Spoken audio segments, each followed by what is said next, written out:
अगर आप सोच रहे हैं बिजनेस करना बहुत इजी है तो आज मेरी ये वीडियो आपको अनकंफर्टेबल कर देगी। मैंने अपने ये साड़ी ब्लाउज का बिजनेस खुद को बचाने के लिए बंद किया है, लॉस से बचने के लिए नहीं। इंस्टाग्राम के वायरल वीडियोस को देखकर बिजनेस शुरू करने की गलती मत करना। आज मैं उसकी सच्चाई बताने वाली हूँ।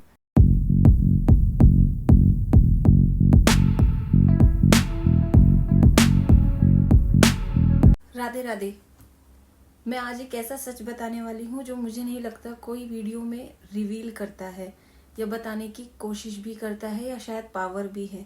लेकिन मैं अनु अरोरा, जिसका बिजनेस बुरे तरीके से लॉस में गया है और क्यों गया है, कैसे गया है, कैसे स्टार्ट हुआ है, ये मैं एक एंड टू एंड आज आपको बताने वाली हूँ। ये वीडियो आप एंड तक देखिए, क्योंकि अगर आपने सपने देखे हैं अपना एक बड़ा बिजनेस करने के लिए और मेरी इन गलतियों से अगर आप सीख लें तो आपका वो सपना सपना नहीं रह जाएगा, वो रियलिटी में कन्वर्ट होगा। तो वीडियो में वो आखिर तक ज़रूर देखें। चलिए शुरू करते हैं।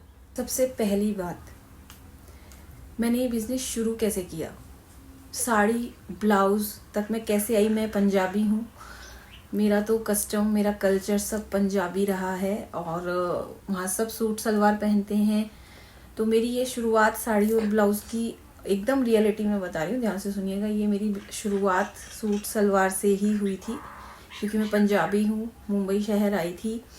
तो मुझे साड़ी का कोई आइडिया नहीं था, कैसे उसकी ड्रेपिंग होती है, कैसे उसकी स्टाइलिंग होती है, या वो मतलब मेरे लिए इट वॉज लाइक इतना फेमस आउटफिट नहीं था और इतना कुछ मुझे उसमें इंटरेस्ट नहीं था। तो मेरे हिसाब से तो मेरी मम्मी सिर्फ करवा चौथ के दिन एक दिन साड़ी पहनती थी पूरे साल में। तो वो एक वेरी स्पेशल ओकेजन करवा चौथ के लिए वो रखा जाता था। इवन हमारे यहाँ शादी और कस्टम्स में भी, मतलब जो भी इवेंट्स होते थे, फेस्टिव टाइम होता था, वो सब में सब सूट, लहंगा, गाउन्स और ये सब पहनते थे। साड़ी ब्लाउज कोई पहनता ही नहीं था। तो मेरा इंटरेस्ट कैसे आया? तो मेरा इंटरेस्ट सबसे पहले तो एक बुटीक मैंने खोला था, जिसमें मैं कस्टम ऑर्डर्स लेती थी, जिसमें मैंने स्टार्ट किया था कुर्ता पैंट एंड देन छोटे बच्चों के फ्रॉक्स, डिज़ाइनर गाउन्स। लाइक मुझे कुछ भी नहीं आता था, बस स्लोली आई स्टार्टेड लर्निंग। तो ऐसे करके मेरी शुरुआत हुई। देन साड़ी और ब्लाउज कैसे हुआ, लोग ब्लाउजेस के लिए आने लगे और मेरे मास्टर को वो आता था, तो वो मेरे सामने जब बनने लगा, उसको देखने लगी, लोग उसको ट्राई करते थे, उनके इश्यूज होते थे, मैं उनको फिक्स करती थी। मुझे बहुत अच्छा लगता था और मेरा बिजनेस अच्छा खासा चल रहा था, क्योंकि मैं फिक्सेस पे काम करती थी। और उनको जब तक वो फिक्स नहीं होता था मुझे अच्छा नहीं लगता था। और मैं ट्रूली अपना सेलिंग करने के लिए लोगों को कभी फोर्स नहीं करती थी, ठीक है। तो बिजनेस मेरा उस समय बहुत अच्छा चल रहा था।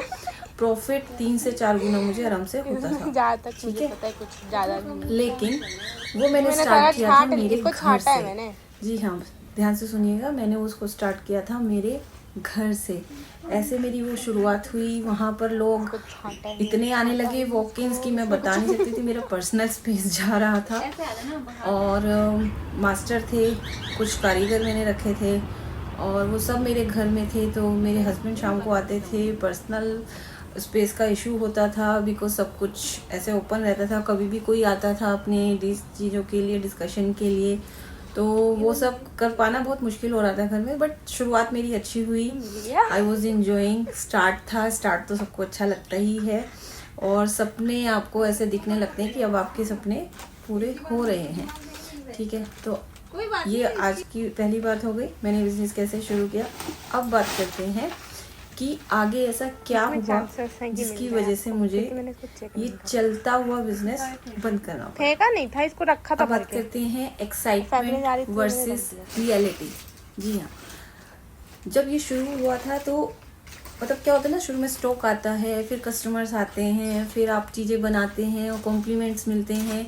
उसके बाद आपको इतना आप उसमें खुश हो जाते हैं कि you start investing a lot. फिर वो धीरे धीरे वो इन्वेंट्री इकट्ठा हो जाता है और इन्वेंट्री होने से आपको कहीं ना कहीं लगता है कि इसको एक प्रेशर आप ले लेते हो। तो आप वो जो छोटा छोटा होता है ना, अंदर से इतना इंजॉय नहीं करते उस प्रेशर को, जो शुरू में अच्छा लगता है लेकिन बाद में वो एक बर्डन जैसा लगने लगता है। रियलिटी में एक्चुअल में मैं एकदम बता रही हूँ आपको, एक्साइटमेंट के टाइम क्या होता है और रियलिटी के टाइम क्या होता है।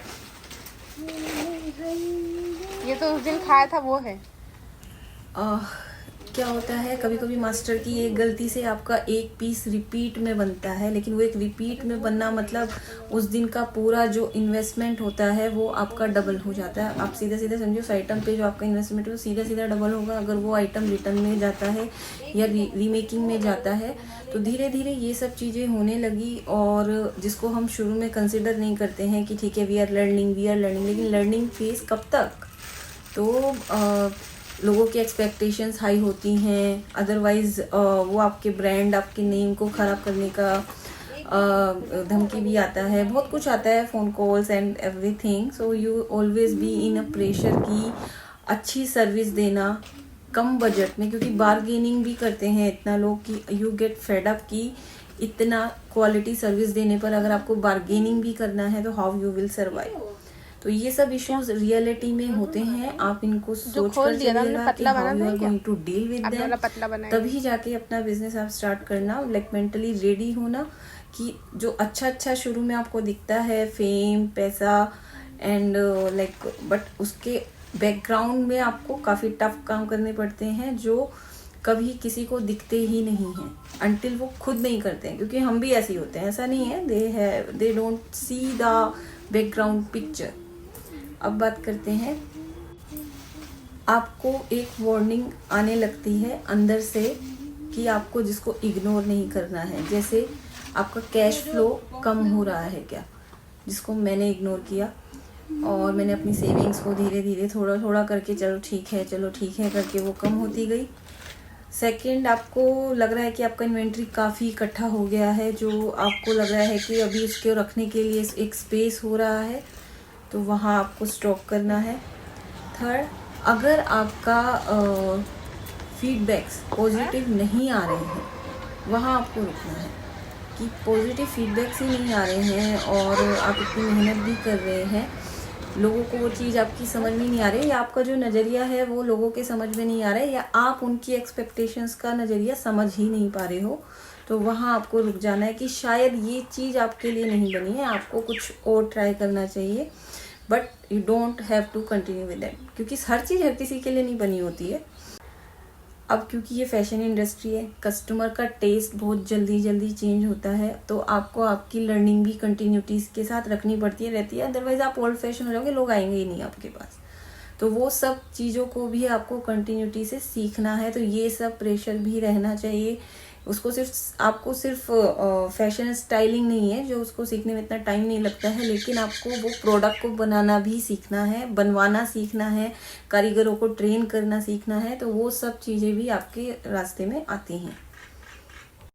अब मैं बताती हूँ फाइनल स्टेज, जब मैंने सोचा कि अब मुझे इसको कंटिन्यू नहीं करना, दैट इज़ व्हाट, कि जब मुझे लगा कि इतने एफर्ट के बाद भी मुझे वो रिज़ल्ट नहीं आ रहा है जो मुझे चाहिए।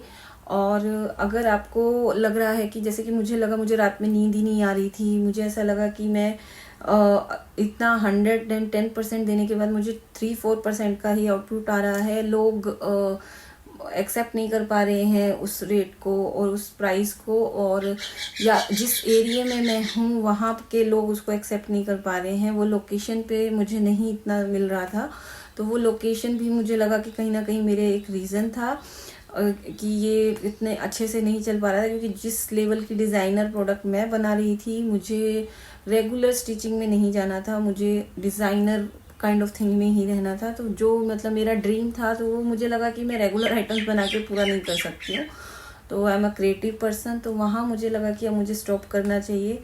मैं लोगों के लिए इतनी मेहनत से डिज़ाइन करके उनको कम रेट पर सेल नहीं कर सकती हूँ, वो मेरे उसमें आएगा ही नहीं। तो अब फिर मुझे लगा कि इससे अच्छा ठीक है लोग एक्सेप्ट नहीं कर रहे हैं इस प्राइस को, तो लेट्स स्टॉप इट हेयर। और इस तरीके से मैंने उसको बंद किया। या आई वॉज इमोशनल बिकॉज मैंने इसको बहुत मन से शुरू किया था, बहुत कुछ मैंने सोचा था, लेकिन वैसा नहीं गया जैसा होना चाहिए था। तो अगर आपको मेरी ये जर्नी देखनी है कि मैं आगे क्या करने वाली हूँ, आगे मेरे क्या प्लान्स हैं, मैं इस बिज़नेस के साथ अभी आगे क्या करूँगी, इतने फैब्रिक्स का, इतनी सब चीज़ों का मैं क्या करने वाली हूँ, तो जस्ट बने रहिए, मुझे सब्सक्राइब कर लीजिए, ताकि मेरे आगे के वीडियोस में आपको हेल्प होती रहे कि कैसे आप भी अपने बिज़नेस की ये गलतियों को ना करके आगे बढ़ा सकते हैं। राधे।